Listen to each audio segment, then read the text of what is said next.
एक मिनट आपका। क्वेश्चन और छोटा सा कर लूं? औलाद मुश्किल है आपकी। अच्छा मुझे लग रहा है कि अच्छा। 3 शादियों के और बाद एक छोटा होगी। सा क्वेश्चन और कर। 3 शादियों के बाद है औलाद आपकी। सही।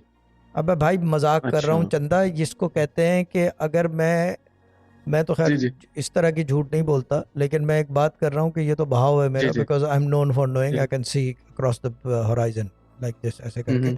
यानी कि एक जगह से दूसरी जगह। जी लेकिन जी इसी चीज़ को मैं अगर झूठ पे बनाना जी। चाहूँ तो मैं झूठ पे बना लूँ, बोल दूँ औलाद नहीं है और इतने पैसे ले आओ। ड्रामा क्वीन को ब्लैंक चेक दे देना तो सही। औलाद करा देंगे आपकी। ये ठगी का मामला होता है। तो ज़्यादा चक्करों में ना पड़ो, औलाद लिखी हुई जी है, जी। कोई कोई किसी चक्कर में ना पड़ ठीक है। खुदा के लिए, वरना पैसे देने पड़ जाएंगे किसी को। ठीक है ना। अच्छा अब आगे बात कर लो। सही। हाँ